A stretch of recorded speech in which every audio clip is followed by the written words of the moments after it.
The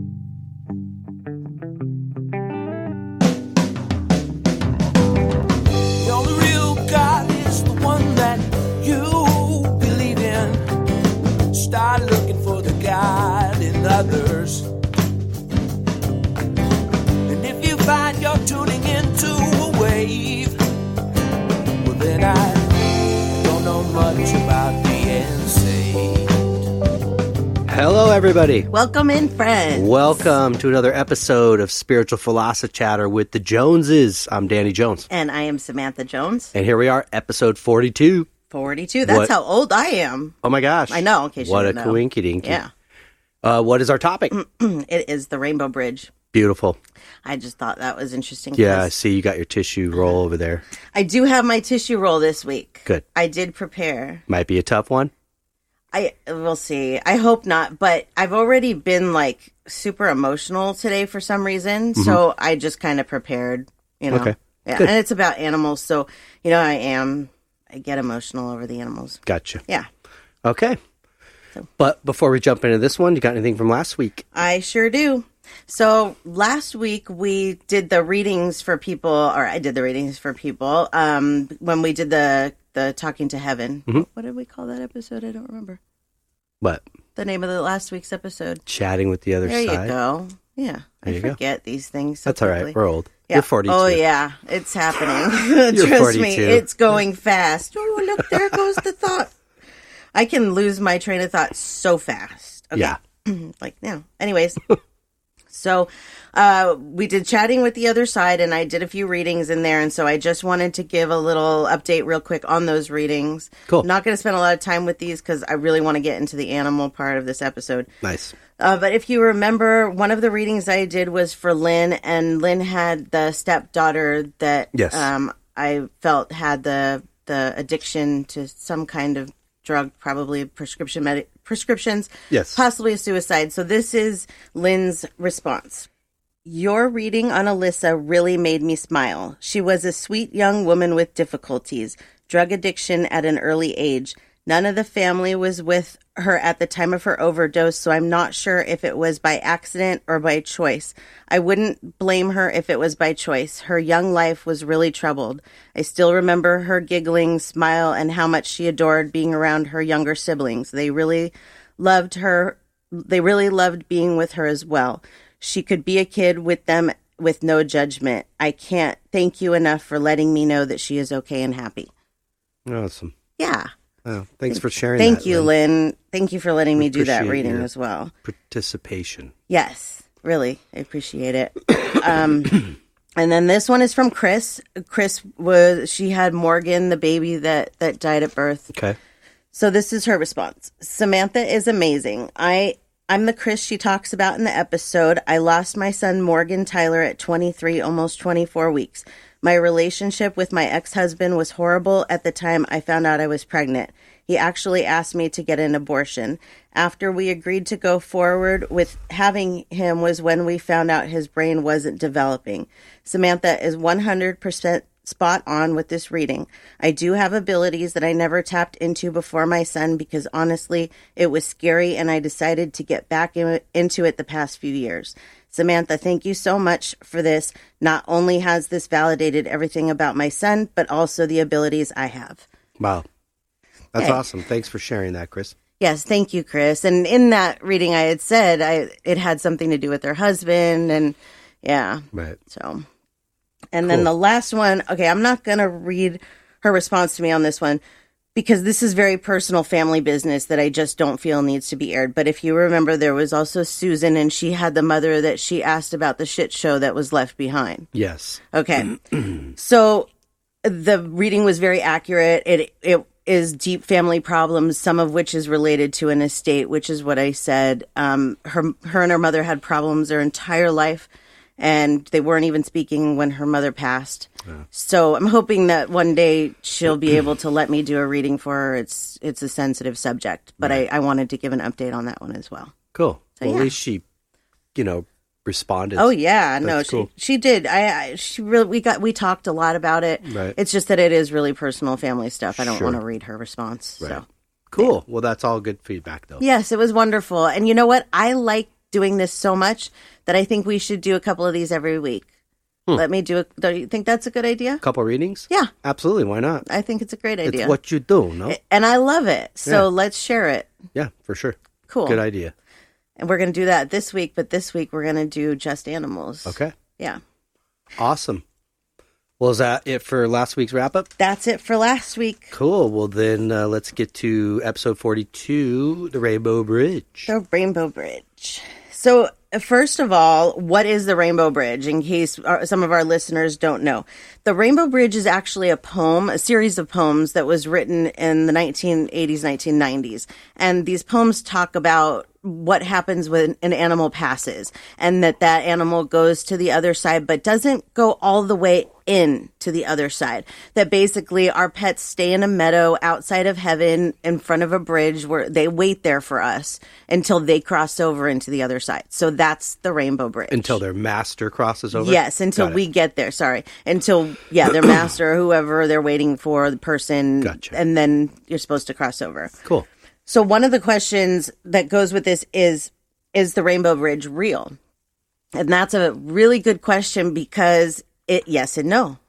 It's not real in the sense that they wait for us until they cross over like that. Right. Our animals are all in heaven. Yep. I see this meadow all the time, this beautiful meadow.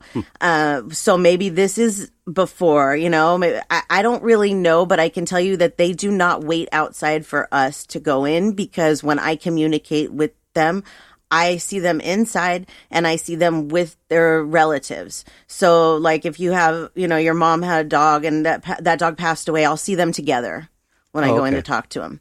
Not necessarily with your relatives, but relatives' animals. Whoever it may be. Right. Like, my dogs, usually when they present themselves, I'll see my mom too, or, it's a soul family. Your animals are still kind of in your soul family. Yeah. Right. So they stick around those people. But let's see what some of these questions say. I had a lot of questions and I know we're not going to get to all of these. That's all right. But there's a lot and they were all very good. Okay. So let's see. Well, this kind of comes back a little bit to what we were just talking about. What if a pet is attached to one family, to more than one family, like a rehome dog? Okay. So if the way that I take from it is, if this were to happen, if, you have a dog that was a rescue and had a previous owner, I feel like that dog, for the most part, or that animal, would be with the person that it was most attached to. If for some reason, like, let's say, okay, my mom had 2 dogs when she passed that were really, really attached to her, and they went to new homes after her. Mm-hmm. I feel like if those dogs were really attached to the owners after her, that a piece of their soul could be with either one, because just like us, or like both at the same time. Now, while their owners are living. No, yes. Okay. Yes, exactly. Well, I tend to believe that there's enough love to go around in every soul, like this, that if both owners were able to connect with it, it would be there for both of them.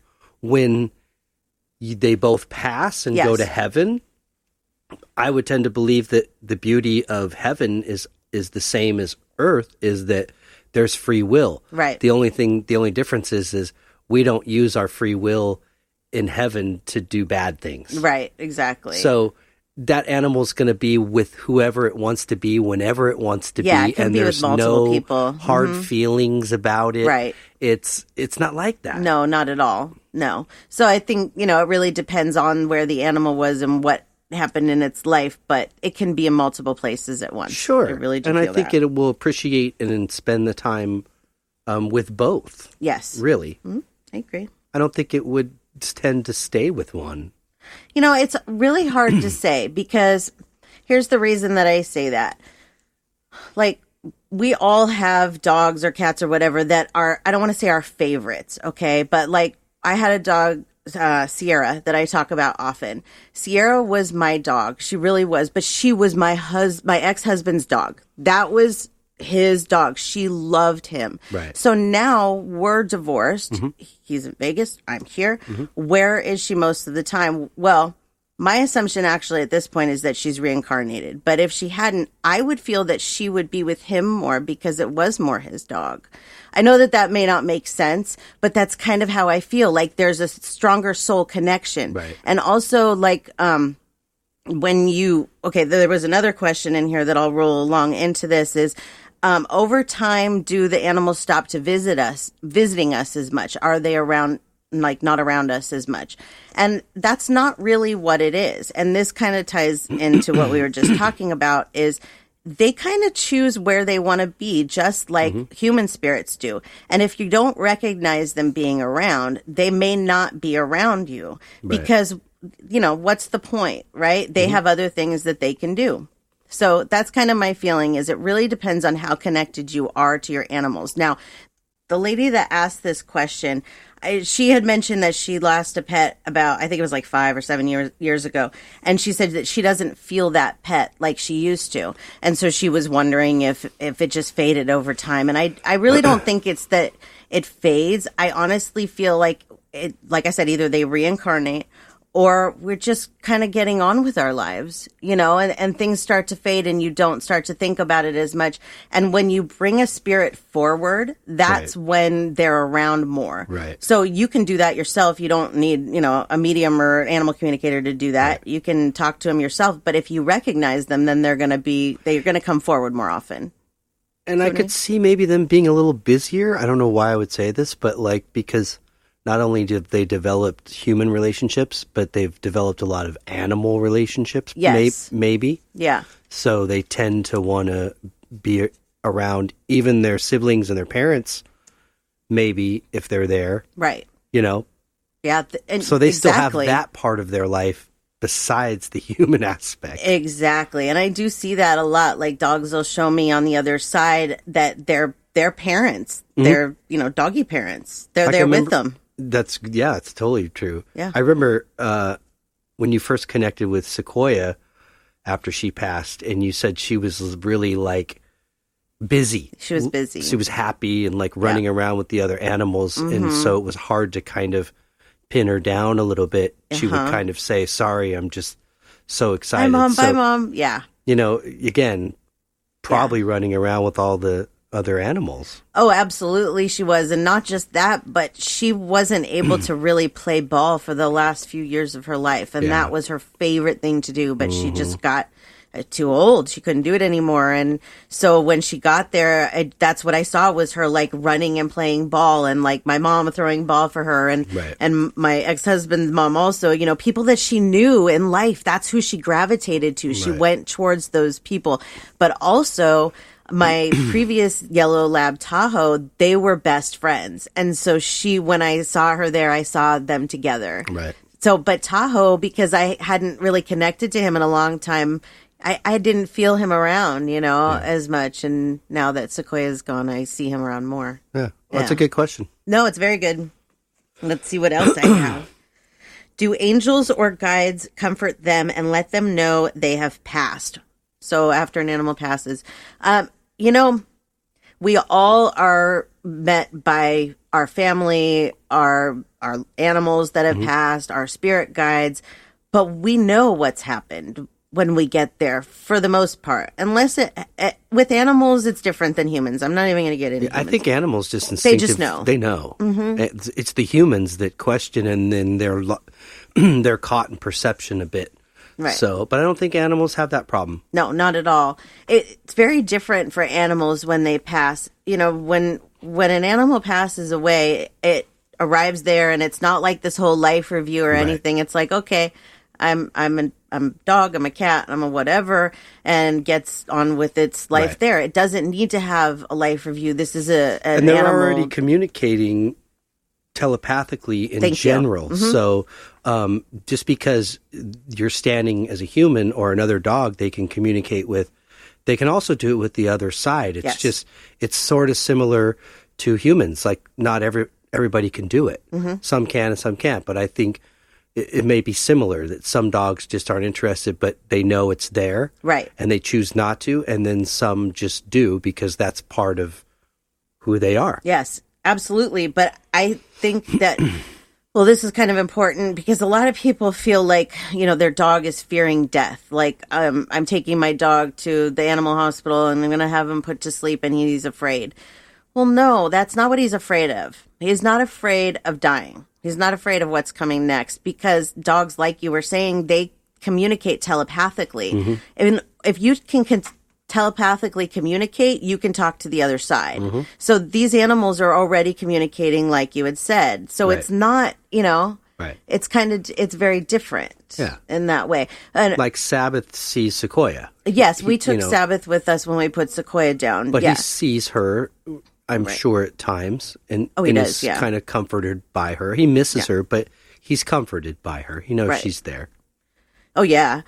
But what an animal is afraid of, like if you have a situation like that, you're taking him into the vet to be put down, is they can feel your energy. Mm-hmm. If your energy is going in there, messed up and you're crying and you're a mess, your dog doesn't know for the most part why you're crying. What are you a mess about? Because your dog, first of all, it thinks like a 5-year-old for the most part. But second of all, the dog's going home. Mm-hmm. It instinctively knows I'm not dying. I'm going to the back. I'm going to go back there to the animals and people I communicate with telepathically on the other side now. Yeah. And not, like you said, not all dogs do this, but really what makes the animals fearful of these things is us, not their fear of death. It's our energy, what we're doing to make them upset. Right. If you can keep your energy really calm in those situations, both you and your dog are going to have, or cat, whatever, have, a much better experience.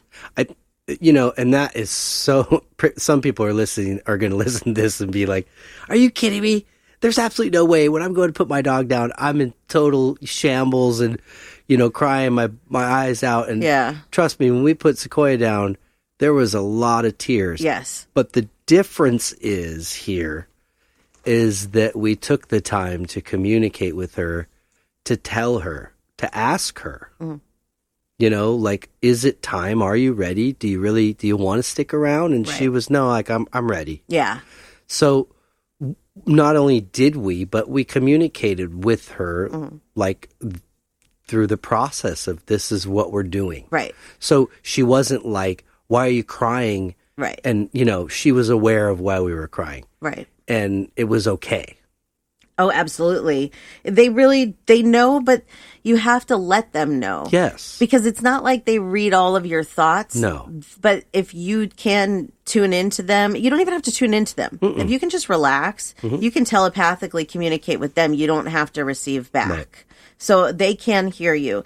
And that's another part of it too, is that when that telepathy sometimes kicks in and you don't know that you're doing it, and they hear things, they may be hearing the wrong things, they may be seeing the wrong things, and then they're scared. Right. But as far as them being scared of moving on, they don't have that fear. Yeah, they understand certain words as far as commands throughout their life, but they don't understand paragraphs and full-on sentences of what you're saying. But if you sit with them at this moment and you pet them, and you try to relax, even if you're in tears, and you just think your thoughts out loud in your mind, but you don't say it. Mm-hmm. You just think what you're saying in your mind as you pet them. It's like radio waves. Yes. It's vibrations. Yes. And they pick up on that, and they hear every word and understand every word. When you speak, I think it clouds it for them. Right. It's a little hard. I agree with you. They're trying to understand and hear your vibrations, and the words they don't know, so they kind of, it's like hearing two channels on a radio station or something, I was just saying this to you about Zuma the other day, that he responds so much better when we talk to him telepathically than when we talk to him verbally. Mm-hmm. When we talk verbally, he looks at us like, what? Right. But when you talk to him telepathically, he instantly, for the most part, does what you want him to. Yeah. And it's really not like, we did an episode on this, I can't remember what number it was, 33 maybe, about how to communicate with your animals. It's really not that difficult. If you can just learn to relax, you can do it. Yeah. Also in a situation like this, if you are having to, put your animal down for whatever reason, please don't feel guilty for that. Right. You're doing your animal an amazing thing. Right. You're releasing your animal from pain and suffering. And they're not scared. They're not scared at all. But I get a lot of people that I do readings for that are so guilty about having to put their animals down, or so guilty about that they didn't see what was happening with their pet. And, you know, our animals don't want us to feel this guilt. They're not scared because they're dumb, because they're dumber than humans. No. That's not it at all. No. They're not. It's actually because they're smarter. They're instinctually smarter. Yeah. So if they're old or sick and it's to that point, don't feel bad. Absolutely. It was very hard for us to put Sequoia down. But here's the tip that I tell a lot of people when they ask me, when is the right time? Pick 3 things that your animal loves to do. Like for Sequoia, it was play ball, eat, and go for walks. Right.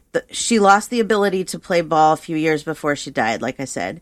Then it was the walks. She couldn't go on the walks, and she loved them. Even that's when she collapsed. Right. And that was the day before we put her down. So she did her walks up until the day before she passed. She loved them.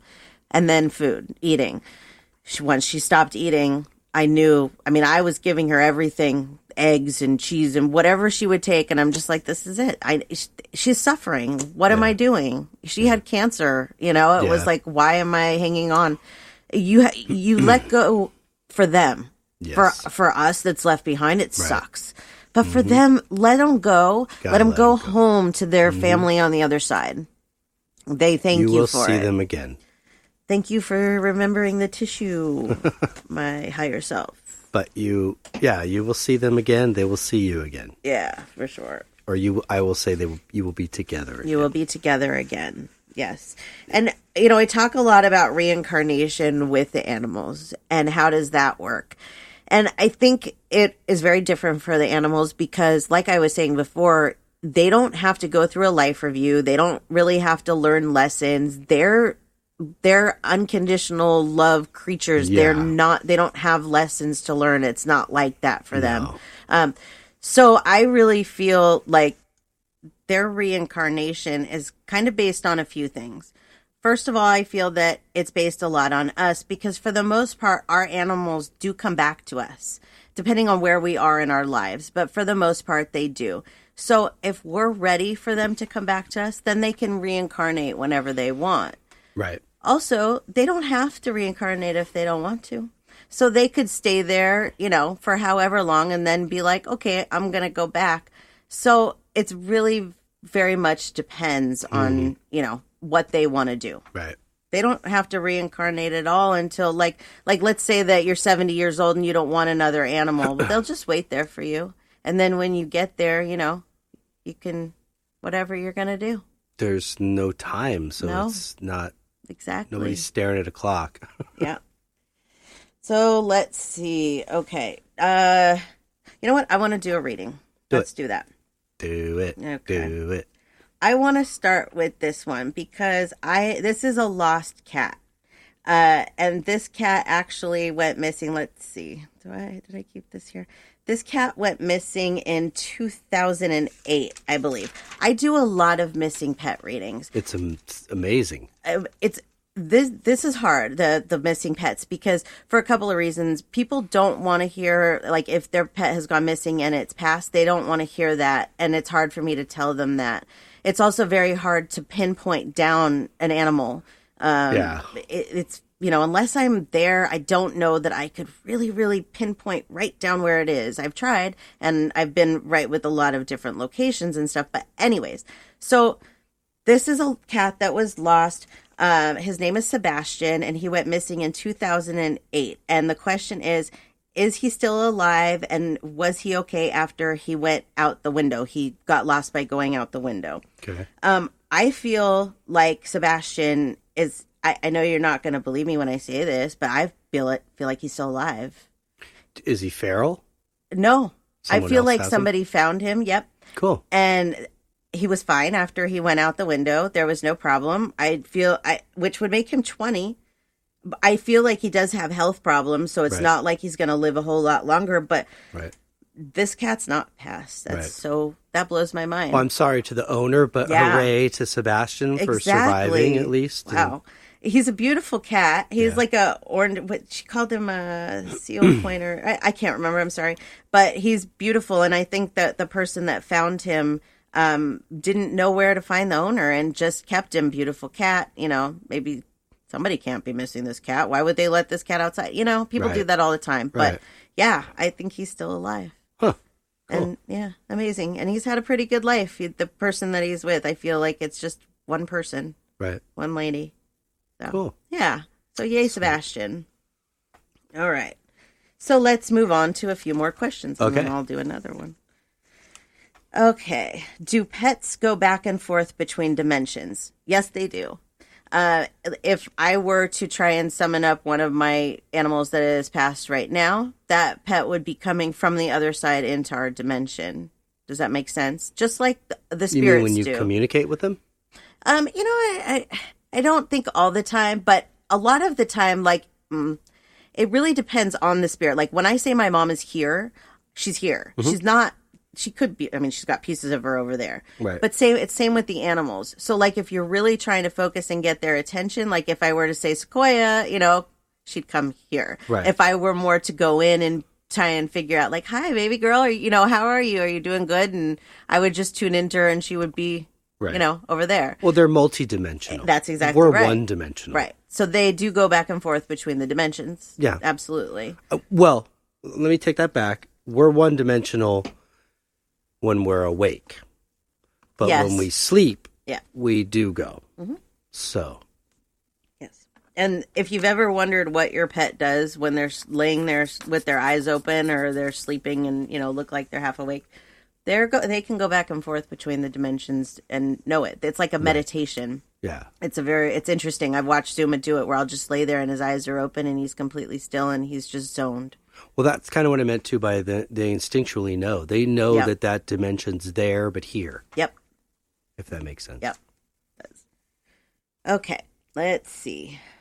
Do pets remember how they pass or the pain it brought? When we go to the other side, pets, whoever, we don't really remember pain. We don't really feel pain unless we want to. So do they remember? Yes, they do. They have all those memories of this previous life. They remember the things that happened to them or, you know. It's a part of their consciousness. Exactly. So, yeah. I don't know. That's a tough question as far as like remembering the pain. I really don't feel like they do, but I also feel like we've talked about this before where when an animal is going to pass, they have the ability to exit their body as well. Mm-hmm. Something else about animals is like, I like to tell people if you can look back on your life and remember around like the ages of 5 and 7, those are about where our animals' minds are. Okay, so you don't remember a lot of those things in your life about what happened during that time. Well, it's the same with animals during life. Yeah. They don't hold on to everything. They do not have one of those memories. They are able to let it go. Right. But when they get to the other side, we all have that, whether you're animal or human or whatever, that ability to tap into what's happened in any of our lives. Right. Any of them. Yeah, I don't think they're looking in the past, per se. Yeah. So I want to do another reading. Let's do this. Okay. So let's see. This is Bear. And this is from Leah. She says, I would love if you could connect to Bear, our lab that we put down in April. I just want to know if he's okay and happy. We debated for months putting him down, and I regret not doing it sooner so he didn't have to suffer in the last moments. We miss him truly. Leah's a friend of mine that moved to Texas. I don't remember how many years ago. It's been a few. And it was really funny because as soon as she got there, the stray animals started finding her almost instantly. It was like she had a zoo overnight of cats and dogs and all kinds of things she was finding. Right. So Bear was one of those dogs, and I'm very connected to labs. Like, look, isn't he a cute yellow lab? So I watched his whole story with her, and it was beautiful. So I'm going to connect to Bear, and I'm not going to cry over it. That's the plan. Let's talk to Bear. Okay. So Bear had a beautiful life with you. He had a very different life before he came to before he came, he spent, I would say, 95% of his time outside. And the time that he was inside was, maybe, I don't know, just random. It wasn't even like big chunks of time. So he was an outdoor dog for the most part. Right. Which he didn't mind. He got used to it. And I feel like where he came from also had other animals. It wasn't just dogs. Maybe it was farmland or cows. I see cows specifically. And he really did enjoy that. But he wasn't given this type of life that Leah gave him, which was, the blankets and the warm house and, like he was liking what we do. Yeah. So he felt like a king when she found him. Like a king. And he lived the last few years of his life with her, and he's very, very, very grateful for that. And you did everything that you could to keep him comfortable in those last, I can't remember how long it was that he was sick for. I want to say it feels like it was like 6 months or so.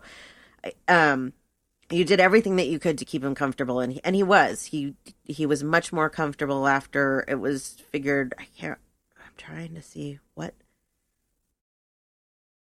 I want to say that he had some stomach issues. I can't remember if she ever said when she had put stuff about him, but I feel like he had some stomach issues. I'm also feeling like lumps and bumps, like lipomas and things around him, and that maybe a couple of those had gone cancerous. So he had a lot going on internally, but yes, it was a good time. You picked a good time. Letting him go any longer, and he probably would have suffered. But he didn't suffer. It wasn't, he wasn't in pain for a long time. So he thanks you for giving him that opportunity to exit this life. And this is one of those instances, like we were talking about at the beginning, where I was trying to explain how an animal might be around one owner more than the other. So Leah has spent the last few years with this dog, but she was more connected to this dog in life than the other owners were in the dog's previous, 9 years, 10 years is what I'm feeling. So the dog spends more time now with her. So he ran away? What I'm feeling is it wasn't running away. I feel like these areas, they don't fence in. Like here in California, there's a lot of laws about animals. They need to stay in your yard. They cannot be, outside without a leash on. But in a lot of these areas, like Texas, the animals just roam free. And I feel like this was just like the type of situation that he was on a ranch or something like that and just started wandering and kept wandering and kept wandering and got lost. But the fact that he got lost, I also feel like he got lost during a storm. And he's showing me something about storms that he was very fearful of them. Yeah. And so when this storm came, he ran and he ran and he ran and he ran. And he didn't know how to get back. And so then she found him. Mm-hmm. And it's a happily ever after.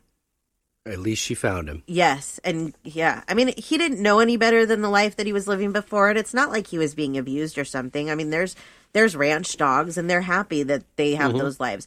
But then you take a dog like that and you put him in, a situation like this and they're like, whoa, it's like winning the lottery. They get the best foods and blankets. And he couldn't have found a better owner, let me tell you. Like she's even, that's cool. I think, better than me sometimes. Wow. So, okay, there's the tears. There you go. We knew they were coming. The animals get me. Yeah. Yeah. Okay, so let's see.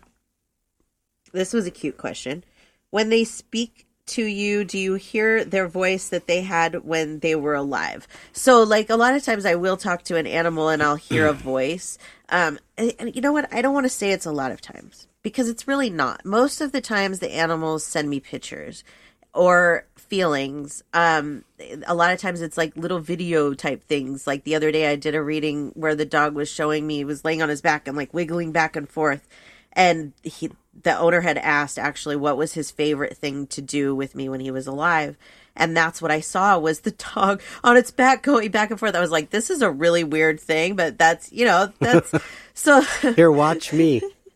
Yeah, exactly. So those are the types of things that they show me more often than when they talk to me. Right. When I hear the dogs that talk to me, their voices are very different.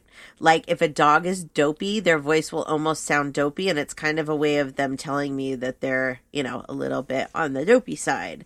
I have cats that I have talked to that I don't want to say they sound stuck up, but they give you that kind of like cold show. Pretentious. Yeah, exactly. And they will have that same kind of tone or whatever on the other side. Right. So yes, they do keep, just like humans do, they do keep their personalities and all of that when they go to the other side. Voice to you like? Zuma's voice it's not dopey, even though you would think, well, it is kind of, but it's not as dopey. It's more just like this curious kind of, it's not high pitched. It's more like in the middle, like average. I don't know how to explain it. It's not high pitched. It's not low. Right. He's just kind of like average. What's this? What's that? Yeah, exactly. He doesn't talk a lot in like the verbal. He tends to show me a lot of pictures more than anything else. Right. Yeah. So let's see what other questions do I have? I have one more reading that I want to do, but I want to make sure that I answered all the ones that I wrote down here. I didn't think that I was going to get through them that fast, or I would have written down more. But let's see. Well, you know what? Let's just go ahead and do this other reading, and maybe that'll drag us into other questions. Okay. Yeah. Let's see. What is the other one that I have here?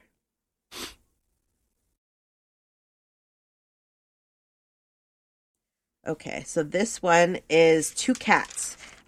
These cats this is from Mindy, and they're Wally and Kit. And these cats passed within days of each other, and she wanted me to tell them that she's sorry and that they love them very much. So, these cats, I don't want to say they were poisoned. But it was something like that. It was something with their lungs.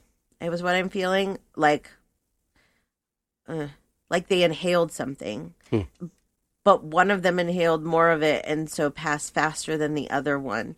But I feel like it wasn't a situation where there's anything that the owner could have done. Like, toxic mold wouldn't kill that fast, would it? I mean, because that's kind of what I'm seeing is like the maybe fungus growing. If they were under the house and there was some sort of black mold going on, which maybe the owner might want to consider checking out. But because if they're breathing the same thing, but what were the cats indoor, outdoor? You know what she didn't say? I feel like they were indoor though. So I'm really not sure exactly what this is, but I do feel like it was some kind of inhalant or something that went into their lungs. Again, nothing that you did or could have known that was going to happen. I feel like it was a very fluke thing, not something that happens often, like valley fever or something. I don't know. Maybe it'll hit me later exactly what it is. It's very interesting. But anyways, these cats are together and they're very happy. And I see them with a couple of people. This is cool. They're going to show me a little bit. I see them with a couple of people. I see them with an older gentleman and an older woman. I want to say maybe these are grandparents on your mother's side. So they're showing me that they are with these people. I see one of the cats going in and out of the gentleman's legs. So to me, that indicates that cat liked to rub up against things, which people might think, okay, all cats do that. But no, all cats don't. Right. You know, you have general behaviors that animals have, right, and they show us a lot of those things, like some will, I like tuna, blah, blah, blah. Right. But just like people, we don't all have the same likes and dislikes and mannerisms. So this cat showing me it going in and out between the legs is a characteristic of that cat. That's why it's showing me that. Yeah, I've been around cats that totally stay away from people. Yeah. Oh, exactly. So anyway, so these kitties, they are around you and your girls all the time. I know that there was a lot, I can feel like the shock and the pain, especially for your kids behind this. Like, it was hard enough to lose one cat and then to lose one a couple of days later, and the kids just not understanding. But they are around. I do feel like they will come back to you. I don't know if you have any pets other than this or yet, but they haven't reincarnated yet. So I feel like it'll still be a couple of years before that happens, and that they will both probably come back as cats again because their lives were cut a little bit short by this. Right. So I feel like they still have some kitty things that they want to do. But they got 8 more lives. This is true. This is very true. So when we were just talking about this reminded me of another question that I have. Is it true that cats protect our house from evil spirits? So, like, that the spirits of the cats protect it from evil spirits. Okay, couple things. There's no such thing as evil spirits. No. So no, they don't protect us from evil spirits. Do they see spirits? Probably. They do. Yeah, if they're still alive, I definitely believe that the animals see spirits, all of them. Oh, yeah. But it's like Sabbath. He sees Sequoia all the time, you know. And I know with Zuma, he's way more connected and he sees a lot more. But sometimes he'll just sit there and he'll trip out. And I'm like, what is he looking at? Who is it now? Yeah. You know, or he'll just randomly bark at nothing. Yeah. And I'm like, oh, I wonder if that's a new spirit coming in. Yeah. You know? So I thought this was a cute question, but I did want to explain that there is no such thing as evil spirits. No. Evil spirits, that's something that has been created by man. Mm-hmm. And when you talk about evil spirits and maybe feeling things, like some psychics will tell you that they feel evil spirits, but really what they're feeling is their own mind. They just haven't meditated. Yeah. You have to quiet your mind. We've talked about this in previous episodes. Right. So yeah, if you feel like there's evil spirits, you just need to quiet your mind. And you can also, we all have the capability of making ourselves think crazy things too. Right. So if you think your house is quote unquote haunted, well, it is, because they're all haunted, but it's not like that. But you can make your mind think like that. Yeah. So perception. It absolutely is very much perception. So I wanted to think about what I could tell you guys more about what the other side is like for our animals, or what they would like us to know. Because when we do these, we talk to the spirits and the spirits tell us, what they would like the humans to know. Mm-hmm. So I was thinking, what do the animals on the other side want us to know in general? So we were already talking to Sequoia and brought her in, which is our chocolate lab. So I'm like, bring her in again and kind of see what would she say from the other side that the animals over there want the humans to know. And one of the things I'm feeling is that if there is some kind of tragic sudden death with an animal, it is planned that way for whatever reason. This is really, I'm kind of glad that this came in. This is what she's bringing up. Cool. Because one of the first losses that I had as far as animals go was my dog Sierra that I talked about earlier. Mm-hmm. And Sierra's death was very quick and it was very tragic. She had a cancer called hemangiosarcoma, and we didn't know that she had it. And she showed symptoms and was dead within 6 hours. She died on the operating table. It was horrible. And I still hold on to things from that because, like, I was in total denial, complete denial. We're in the room and, she's clearly having problems. And I'm like, oh, she's fine. She's fine. She's going to be fine. So I have problems in my own mind about how I handled that and how I wish I would have handled it differently. Right. And as an animal communicator, that was another thing too, is that as an animal communicator, I felt like my dog was sick. How did I not know that my dog was sick? And that was the point where I feel that I shut down and stopped believing that I could talk to my own animals, because if I didn't know that my own animal was sick, how can I say that I'm an animal communicator? Right. Well, I've learned a lot now that that's just kind of how these things work, and that sometimes you know and sometimes you don't. Sure. But Sierra died for a reason, and for a lot of reasons, but there are lessons that I had to learn from her death. There are things that I had to take from her death that make sense now. And one of those things is learning about hemangiosarcoma, because you have no idea how many people I go through the same thing with readings that have had dogs that have died that way. And now I can help them on a different level. So see, you take a positive from a negative. Sure. I didn't see that when she passed in 2006. Right. But this is another thing that she's pointing out. I also talked earlier about how she was more my ex-husband's dog. Mm-hmm. So when animals reincarnate, how do they choose who they're going to reincarnate to in a situation like that? Okay. I do not feel that she's reincarnated to us. I feel that she will reincarnate to him if she hasn't already. He may already have a dog that is her. I do think that they can kind of pick and choose like that. It's for whatever reason, maybe it's who they're more attached to.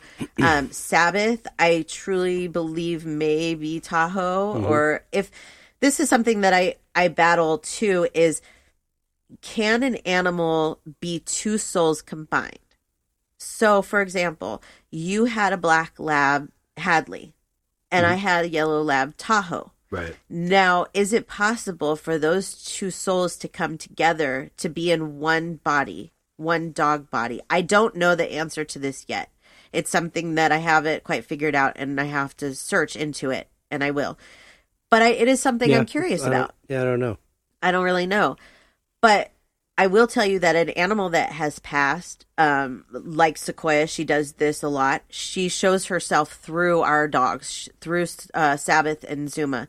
She will do things that like stand out, that are obviously clearly her behaviors that neither one of these dogs had before she passed. It's a trip. And I know a lot of people, they notice that after their dog passes, like, whoa, this dog is now doing these things that the other one was doing. But that's your dog, not reincarnated. But like when Sequoia does that, that's her way of saying, hi guys. I'm still here. I'm around. Yeah. So that's another good one. Good question that I know I saw on the big list was, what kind of signs do animals give us when they pass? That is one where they will kind of hop into the animals' bodies, and you've seen that happen. They also, like, let's say that you had a little dog or a cat that liked to lay in your lap. You may just be sitting there one day and your lap just feels really hot, like it would if that animal was laying there in your lap. And that's because that spirit is their energy. Their energy is doing that to show you that they're there. Yeah. So, and I've had a lot of people that I've done readings for, and when I point that out to them, they totally trip out on it. They're like, whoa, I noticed that, but I had no idea what it was. Well, that's what it is. Yeah. They can't really, like, human spirits can do a lot more than animals can do. You have to look at it as, like, as a human, what could you do? Right. You could, play with the lights as a human. You could do those things. But animals don't do that kind of stuff as in their bodies. Right. So why would they do that on the other side is the way I feel. So the things that they show us is more like, those, what I was saying before, or like we had a tennis ball. Remember this? In our bedroom, that all of a sudden this tennis ball showed up out of nowhere, and it was clearly a Sequoia tennis ball. Right. It had been over a year since she had passed. Yeah, it was weird. Yeah, and it just showed up. It's things like that. It's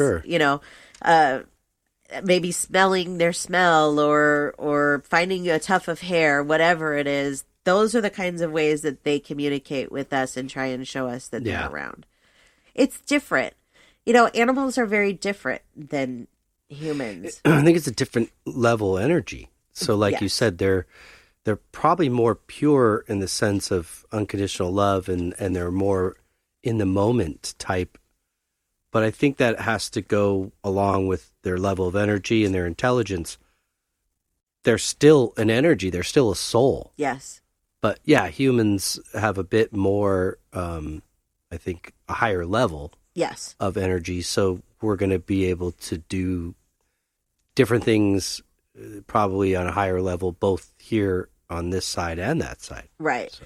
And you had kind of talked about that, before. You compared it to, gosh, I can't remember what it was, but like that as a human, our energy is so much that you couldn't fit an animal into human energy. So that's why they don't reincarnate as humans. You put it a great way, and I can't remember what it was. They'll always come back as an animal. As an animal, yeah.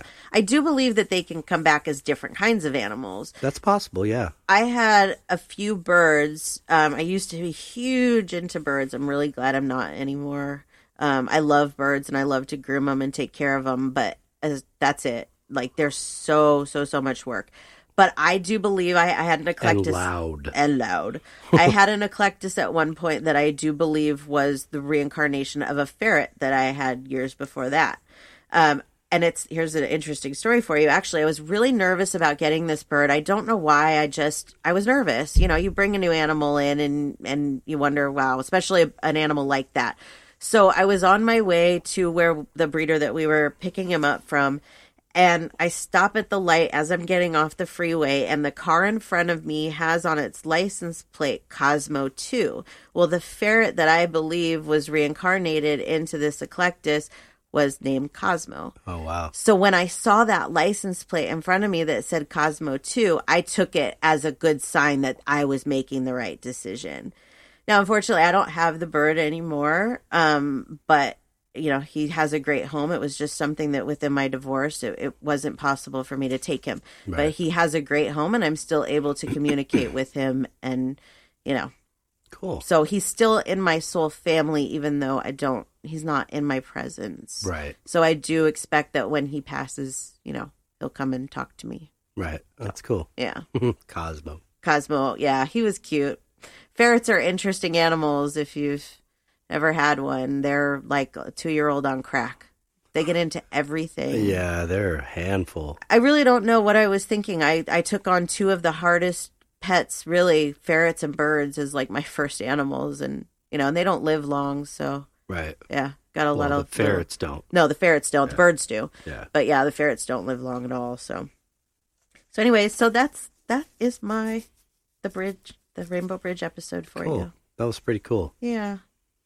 I'd like to do more of those animal readings for people. I just get so emotional. Like when I'm sitting and I'm typing, there's like a part of me that can disconnect. Mm-hmm. I disconnect. Right. But when I'm sitting here and I'm looking at you and I'm getting into it and I'm talking, it starts. The tears start. And I'm like, I like to see just kind of, you know, I'm quieter in this because I get to watch. I mean, because you do a lot of readings and stuff when we're around the house, but I'm not sitting here.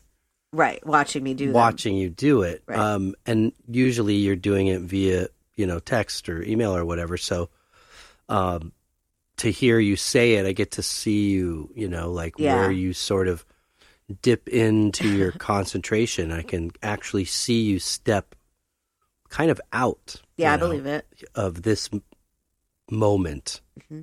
And you're really connected. It's neat to watch. It's cool. Yeah, I've never really obviously seen it happen. Like I've never seen a video of myself doing a reading, but I can feel it. I can definitely feel it when I like pop into it and then pop out, which is sometimes like I'll lose my concentration a lot in these episodes. And I really feel like that's what happens is that I get connected to the other side and they start talking through me. Mm-hmm. And then I do something or maybe you say something or whatever that pushes them out.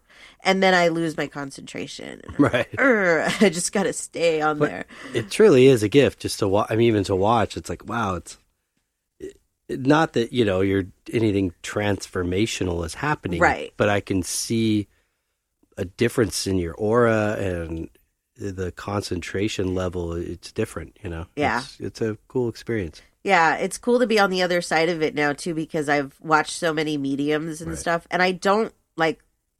Actually, last week was probably one of the first times I've listened to myself do readings in a long time since my medium circle like a year ago. And I was kind of blown away with myself. Mm-hmm. Like, whoa, you sound like those other mediums now. You sound, you know what I mean? Like, you sound like them. Like, it's coming good. And I was really happy with that. Cool. Yeah. Well, yeah, it's definitely, I look forward to the next circle just to see that in person too. But the growth, you know, you're just letting the information come and not, I think, naturally, like any human, but when you're learning this and realize you have this gift is you sort of want to edit things thinking that that's ridiculous. But I could see you do a lot of less. You're doing a lot less of that. You're just letting it. I let it flow. Yeah. Yeah. So I can see that in your body. Yeah. You know, when you're doing it. Huh. That's cool. Yeah. Yeah, I'm looking forward to the medium circle. It's a week from Sunday, so the 8th of February. So cool. Yeah, anybody that's interested, I'm sure there's still seats available. Yeah. Yeah, send me a message, spiritualjoneses@gmail.com. Cool. Beautiful. I'll be there. Me too. Front row. With all my spirit friends. That'll be stalking me all day until I get there. Because I've had it happen before. But it'll be fun. I'm really looking forward to it. Yeah, it will be. I think it's good. Yeah. It's good for people and it's good for you. It's yes. good for the world. I agree. So, yep. Keep doing it. I am. I'm working. Don't give up, man. I'm not. I know you're not. Never. I ain't no quitter. But that was cool. That was a good episode. We need to do like pop in and do more of these, you know, just like a check-in with the, you know. Yeah, I love the animal episodes, obviously, and I love to do the readings, so yeah. And any other questions that maybe that come up in this area again, then you'll have other questions and just throw in some other readings. Yeah, exactly. So that's cool. So yeah, so we're going to start every week now doing a couple of readings. So if you have anything that you want to send me, again, spiritualjoneses@gmail.com, send it over. Cool. And that's for whatever, animals, yeah, family absolutely. members. Even for like if a person wants a psychic reading, if they're having problems with their career or their marriage or whatever it is, just send them to me and I will do as many as I can. Cool. Yeah. I like that idea. I think so. I do too. Awesome. Well, on that note, before we say goodbye, do you want to share your page so people can do all that fun stuff? Yes, for sure. If you would like to set up an appointment or get to know me better, you can go to SamanthaJonesPsychicMedium.com. I really apologize for the stuffy nose. But obviously, you know, comes with the tears. So yeah, that's me. And like I said, if you have something that you want to send us or you want to come to that medium circle, just shoot me an email. Cool. Yeah. Very nice. Good job. Thank you. And for me, if you like art, you could check me out at djonesartcollection.com or at djonesartcollection for Facebook and Instagram. Yeah. And music, gypsybrown.com. And also on Instagram at Gypsy Brown Music. And you can find us on Facebook too. Yay. And I'm staring at all these mics to set up the mics. We are going for demo number 2. So I talked a lot about that earlier and we ended up trashing that first one because we have new members. And so we're starting over and setting up all the mics for the pre-production. So I'm excited. Yeah, I am too. Got a show coming up. I'll just go ahead and say the show. We are going to be playing April 10th at Universal Bar and Grill in North Hollywood on Lancashire Boulevard. So check them out on the web. But that is April 10th at 10 p.m. Yeah, it's a good time. Yeah. We've had quite a few shows there. Brian said we're playing after the drummer that plays for Lynyrd Skynyrd. Nice. So we'll see how that is. Yeah. I'm very much looking forward to it. This is the first show in like probably over 2 years, so it's been a while, but we've been working really hard and we will be ready. Yay. We will. We're all excited. So that's it for me, folks. Yeah. Awesome. We appreciate everybody listening into this one. That we do. Hope you enjoyed it. Yeah, I did. It was really cool. Good. We hope you guys have a great week. And until next week, peace and love.